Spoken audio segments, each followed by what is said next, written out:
Guido Buffo y el Templo de la Transformación nos habla de la síntesis de un tratado simbólico, que nos invita a la interpretación, a la meditación, a recrearnos y a contemplar, que nos permite llegar a lo que se sabe pero no se pronuncia, que transmuta y reconforta, haciendo surgir la propia divinidad latente en cada uno de nosotros. Este trabajo está basado en una sorprendente reconstrucción histórica de los hechos, sumado a una investigación que arroja nueva luz sobre el mensaje que precede al mensaje.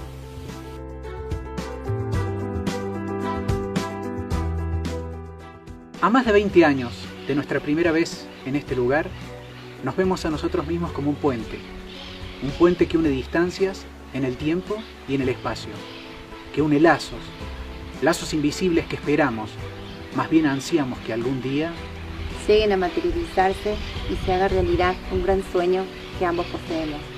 La restauración y culminación de la obra de Guido Buffo basada en su voluntad. Inspirado por el afecto paterno más puro y desinteresado, he decidido que todo el valle, conjuntamente con lo que en él se haya edificado, lo obsequiaré en memoria de Leonor, madre e hija. Creo lo más oportuno y compenetrado al vínculo espiritual que me unió siempre al Ministerio de Justicia e Instrucción Pública de la Nación, en el que colaboré tantos años, donar todos mis bienes al mismo, a fin de que se preserve el Parque de Montaña de Villa Leonor, efectuándose dentro de este actividades culturales, científicas, artísticas e intelectuales. La casa deseo sea un museo-biblioteca, la Turris Eleonórica una pinacoteca. La capilla podrá utilizarse como un centro científico de investigaciones geofísicas y cubriré la montaña enteramente y poco a poco de bosques. A partir de ahora vamos a contarles una historia de amor, de ciencia, de misticismo, de superación personal, pero por sobre todas las cosas, una historia de vida, oficialmente ocultada. Y si bien es cierto que a veces es contada desde una posición ortodoxa, la verdad no es patrimonio de nadie. Acompáñenos y se la contaremos. Muy pocos conocen los secretos aquí guardados.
Fue aquí, frente a la maravillosa obra realizada por Guido Buffo en homenaje a su esposa Leonor y su hija Eleonora, donde todo comenzó. Hoy es uno de esos días que quedarán prisioneros del recuerdo, un tesoro invalorable, un tiempo irrepetible, en un espacio desconcertante, mágico, místico, un monumento, obra por la cual el hombre queda perplejo ante la maravilla, imaginando ser transportado en pleno siglo XXI para deleitarse con el humanismo renacentista en su apogeo y rememorar nombres como Leonardo, Miguel Ángel, Botticelli y otros. Será marcada esta fecha en la historia del mundo, porque hoy clama ser reivindicado en el nombre de los genios. No todos alcanzarán a comprender sus virtudes, puesto que la ignorancia es la distancia hacia el conocimiento y muchos aún desconocen su sabiduría. Hace tiempo que hemos llegado a una conclusión respecto a la obra de Buffo. En el caso de que encierra en sí misma un enigma, un mensaje, o simplemente tras su velo solo se halle la belleza. En fin, No lo vamos a desvelar.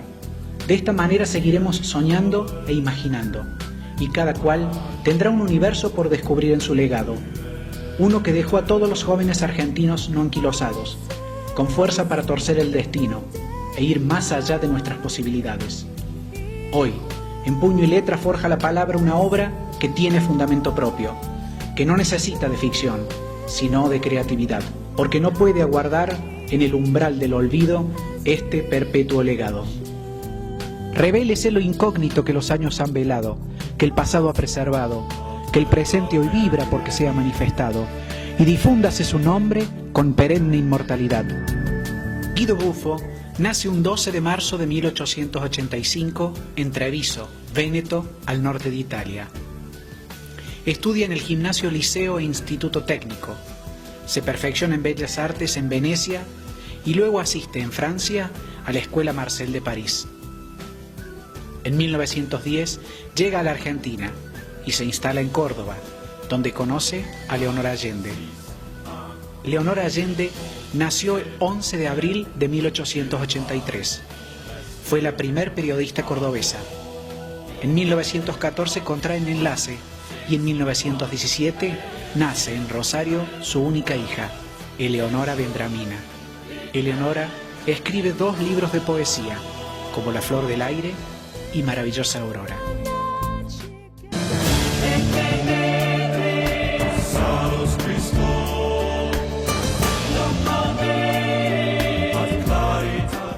La puerta de madera repite la forma curva de la capilla. Ingresando, una alfombra de nubes vaporosas simula una entrada al firmamento. Y sobre el piso, a manera de sudario, un mapa del cielo incrustado en las baldosas, de la noche en que falleció su hija el 6 de septiembre de 1941 a las 5:15 de la madrugada, cuando poco antes de exhalar el último suspiro, solicitó a su padre abrir la ventana de la habitación para grabar en su retina la bóveda celeste. Al centro, el péndulo de Foucault principal y 2 más a los laterales. Guarden esta imagen y reténganla, porque volveremos sobre ella más tarde. El altar de grueso tronco sobre el cual encontramos un crucifijo ofrecido a Guido Buffo por sus discípulas del 4º año de la Escuela Nacional de Bellas Artes de Buenos Aires. Al centro, un cuadrado de mármol con una cruz y la inscripción Piedra Ara, sinónimo de altare en latín. Todo altar tiene que tener una piedra de consagración o piedra ara, que es considerada sagrada y que nos conecta con la divinidad. Los antiguos cristianos tallaban en la parte central un hueco, con las medidas adecuadas, colocando en su interior ya sea la reliquia de un santo, talismanes sagrados o pedazos de lignum crucis, cuyo significado es la conexión interna entre el cielo y la tierra. Detrás, un retablo dividido a la mitad de altura en 2 partes mediante 2 alas azules de quetzal, de plumaje frondoso, ofrece un campo superior que es el ábside principal. En dicho retablo está representado el elogio a Dios.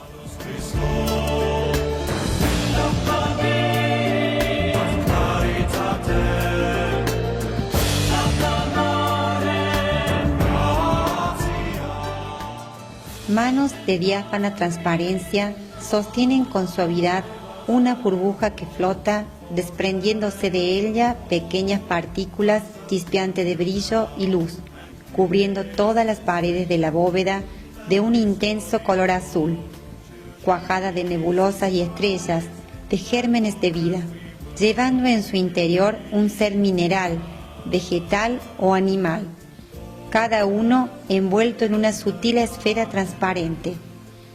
Así el universo se llena de existencia, la nada lo contiene todo. Observando la mano derecha y detrás del pulgar, surge una luminosidad que permite apreciar una pirámide con sus lados y base. Es la tetractis pitagórica, mientras que la mano izquierda se halla representada en un típico gesto de fraternidad usada por logias secretas, signo de reconocimiento entre cofrades y a la vez una celebración u homenaje del portador, en este caso la divinidad. hacia quienes se acercan a su encuentro. Leonor madre vestida de azul y Leonor hija vestida de blanco, exaltadas frente a la maravilla que se presenta ante sus ojos. En la parte inferior, el elogio a la palabra. 3 retablos apoyados sobre espumosas nubes blancas, cuya forma es similar al pórtico de entrada. El izquierdo ofrece una dedicatoria y explicación de la obra. Al centro, versículos de la Sagrada Biblia y a la derecha, fragmentos de escritos inéditos de su esposa e hija.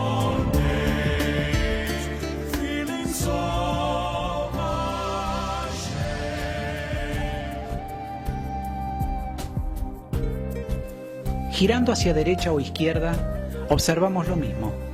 Siempre figuras secundarias que contribuyen a resaltar la principal, logrando además una sensación de amplitud y espaciosidad.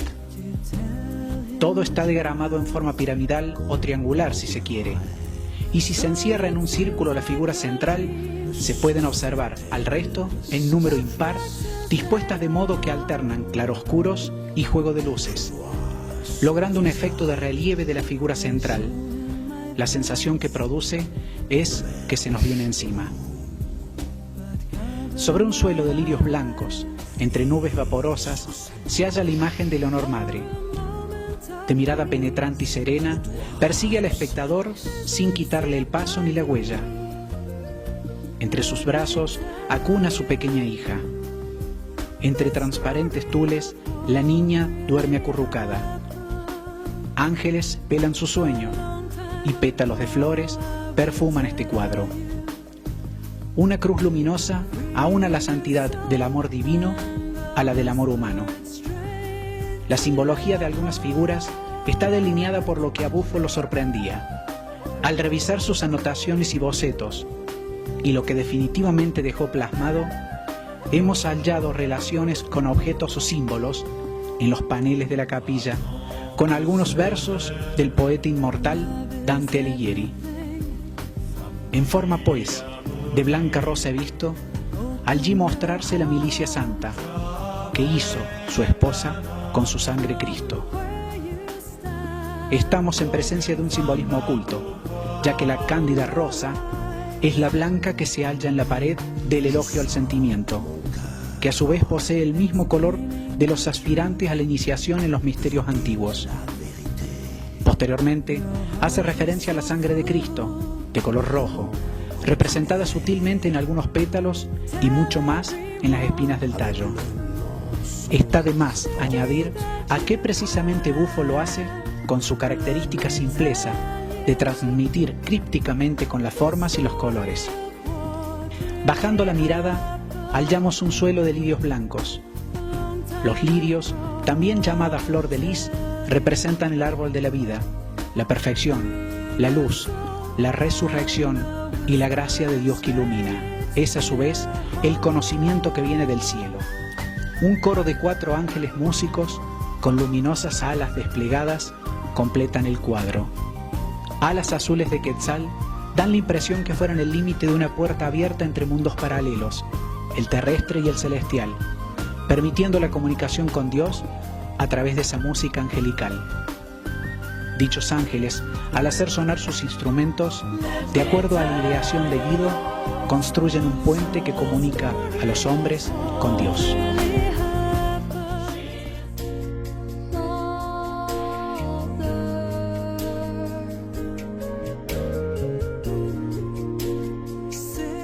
Al frente se halla el elogio a la imaginación. Sentada, brazos alzados, se encuentra Leonora en estado de ensoñación, frente a una imagen modelada de la maternidad.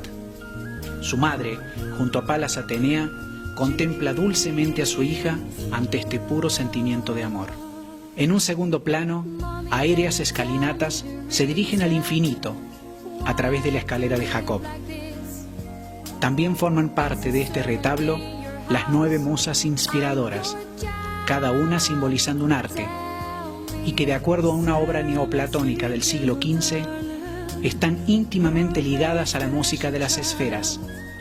Las musas representan y están consagradas a ellas. Son 9, al igual que las luceras de cada sector de la bóveda. La música de las esferas celestes vibra en el más puro amor por todo lo creado y alcanza el verdadero conocimiento. Es la ciencia de ese amor relativo al ritmo y a la armonía, cuyas fuentes son las reglas de la divina proporción. La armonía de las esferas es una antigua teoría que se remonta al filósofo griego Pitágoras y está basada en la idea de que el universo está gobernado por proporciones numéricas armoniosas y que el movimiento de dichos cuerpos celestes se rigen de acuerdo a proporciones musicales y las distancias entre ellos le corresponden a los llamados intervalos. Dicha escala de tonos abarca una octava perfecta que engloba al mundo y sus 7 puntos o progresiones contienen la Santísima Trinidad y los 4 elementos, dando lugar a la tetractis pitagórica.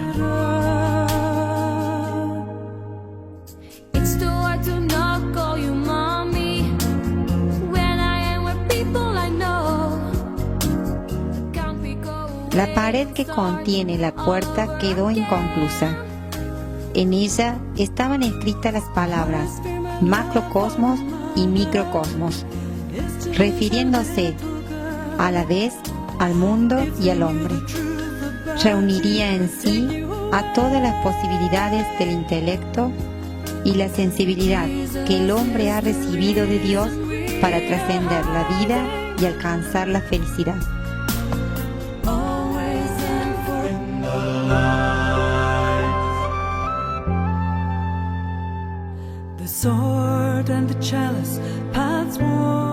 Todo en la capilla tiene un orden simétrico que respeta la utilización de la llamada sección áurea, número áureo o número dorado. Dicha simetría, ya sea helicoidal o en espiral, está presente. Pero, ¿de dónde la sacó? La respuesta debe hallarse necesariamente en la naturaleza misma. Goethe supo decir de ella: la naturaleza, de la cosa más sencilla crea las cosas más diversas, sin el menor esfuerzo, con la mayor perfección, y sobre todas las cosas pone una especie de fino velo. Cada una de las creaciones tiene su propia esencia. Cada fenómeno tiene un concepto separado, pero todo es una sola unidad. La estructura de las hojas del helecho, los pétalos de los lirios, los patrones en forma de remolino de la margarita o el girasol, los crecimientos de las hojas de las ramas de determinados árboles, los caracoles, las piñas de algunas coníferas, la formación de tornados y huracanes, la constitución de nuestro sistema solar, los cuernos de ciertos cérvidos, todo sigue una determinada progresión, representada por un curioso sistema de números que se conoce como una serie sumatoria y que se denomina la serie de Fibonacci.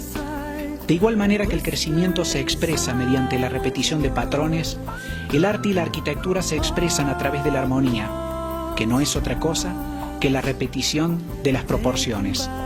La mayoría de los pueblos antiguos han creado sus templos y espacios sagrados aplicando en forma meticulosa los números, la geometría y las proporciones correctas, con el propósito de proporcionar dicho espacio sagrado para que la gente pueda comunicarse con sus dioses y adorarlos. Al ser sagrado, es más cercano a Dios, facilita la oración, y lo es aún en mayor medida cuanto más puro y correcto sea la confección de la estructura, tanto como para encontrar a Dios en ese lugar. Un factor importante para un espacio así es que su arquitectura debe estar proporcionada en un lugar correcto y con una determinada orientación. La mayoría lo están hacia el este, y en este caso es la correcta para un templo de estas características. La orientación considera el sol para ciertas fechas determinadas. Una de ellas corresponde al día de fallecimiento de su hija.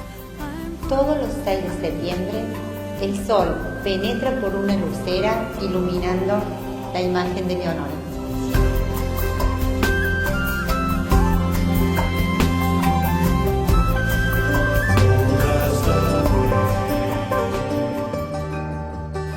Aquí, Guido Buffo instaló 3 péndulos de Foucault, convirtiendo la capilla en una estación tripendular. Decía Buffo: No me propuse al instalar el primer péndulo ocuparme de los sismos, y menos aún en la posibilidad de preanunciarlos. Era y es bien otra mi finalidad, cuyas conclusiones lleguen tal vez a una trascendencia aún más importante. No sé si podré mantener en silencio lo que resulta de un profundo valor desde el aspecto humano. Su interés había germinado en su juventud, cuando en el año 1902, en París, presenció la exposición e instalación del péndulo de Foucault en el Panteón Nacional de París, a cargo de Alphonse Berget junto a Camille Flammarion. Con más de 90.000 comprobaciones realizadas y certificadas que se relacionaban con sismos, erupciones volcánicas, maremotos y pruebas atómicas realizadas por los Estados Unidos y la Unión Soviética, llegando a clasificar las detecciones en naturales y no naturales. Sus estudios se sintetizaron en 2 monografías: una nueva interpretación acerca de la rotación terrestre y fenomenología presísmica. Lo que es de destacar es que en la práctica Buffo llegó a predecir sismos con 48, 72 y hasta con 96 horas de anticipación, certificado por la Academia de Ciencias de Francia o el Observatorio Geofísico de Trieste, en Italia. Lamentablemente, sus estudios no fueron continuados. Además, toda su investigación sufrieron actos de vandalismo en su propiedad. Somos plenamente conscientes que aún quedan algunos detalles pendientes. El templo del péndulo, como lo llamamos en el primer libro, es un críptico mensaje dejado por su autor, con una rica simbología. Todo se encuentra a la vista, nada está oculto, pero a partir de este momento pasará a denominarse el Templo de la Transformación. Será así porque habrá que centrarse más en el sujeto peregrino que visitará o ingresará al templo y no tanto en el objeto o fenómeno en sí.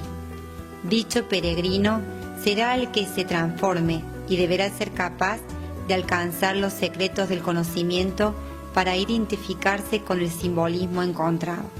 Quien haya tenido la oportunidad de realizar el Camino de los Muertos en Teotihuacán, donde los hombres se transforman en dioses, quien haya recorrido el Camino de los Incas en el Perú, quien haya surcado los caminos de Santiago de Compostela, sabrán a qué nos referimos.